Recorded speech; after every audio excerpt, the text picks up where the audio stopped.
How are we going to make more muscle bulk, especially if you are over 40 and it seemingly is getting more difficult? Well, we want to maximize your capabilities to make muscle hypertrophy and make the muscle grow. And it's going to have to come by resistance training. So weightlifting would be an example of resistance training. Gone are the days of cardio and you just are blasting it out for 40 minutes on the elliptical. That is just not going to roll anymore.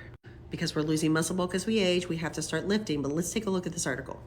So resistance training is the primary intervention used to develop muscle strength.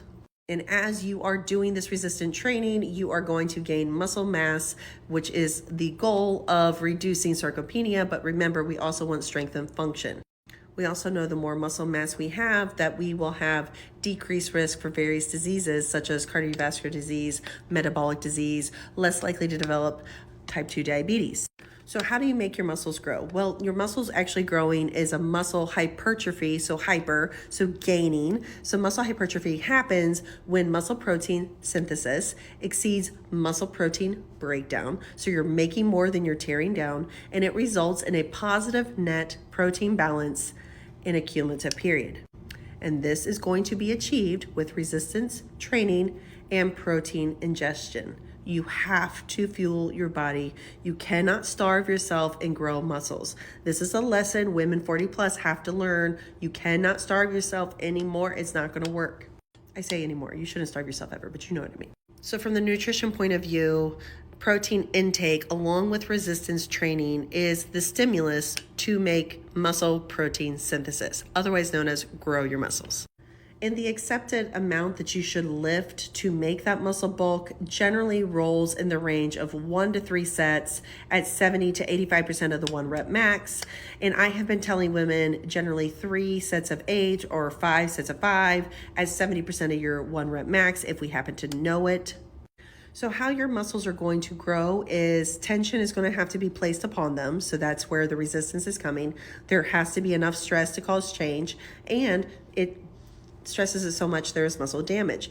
So these factors can occur by doing the resistance training, lifting, and the progressive mechanical tension overload is considered one of the main factors of muscle growth. So making your muscles. So you keep stressing your muscles and adding stress, adding tension to make your body tear down and then build back up. Lately, I've been shifting to having my women lift much heavier than I ever have before. I'm going with the 5x5 model. I'm having to do 5 sets of 5, and oftentimes I'm having them just do 5 exercises. And the goal is for them to have a change in how they've been lifting, because previously they've been doing like 3 sets of 10 or 2 sets of 15. However, it should be noted that if you're doing this resistance training and weightlifting, and if you're not going to fatigue and reaching at least the minimum resistance training threshold of 60% of your 1 rep max, you're not going to make enough change. You're going to have to lift heavier now that we're older to make more change. You need to stop thinking you're going to lift those light little weights and just tone. That might have been fine, 35 and under. But now that our protein synthesis and our muscles aren't building the way they once were, we have to literally try harder. But on that same thread, I need you to train, and your diet is just as important. If you are not fueled, you cannot grow. So recent research has shown that muscle hypertrophy, so that's making growth, that occurs in the initial stages of weightlifting and resistance training. So in the beginning, there is a newbie, you're going to have a lot more gains in the first 4 sessions, is mostly attributed to muscle damage causing cell swelling, with a majority of strength gains resulting with neural adaptations, meaning your brain's getting smarter, you're learning how to make the change. As you continue to lift, within the later phases, so 6 to 10 weeks out, muscle growth begins and becomes a dominant factor. So you may see some initial gains because you're a little swole from all the stuff that's happening and damage, but the true strength gains come with time.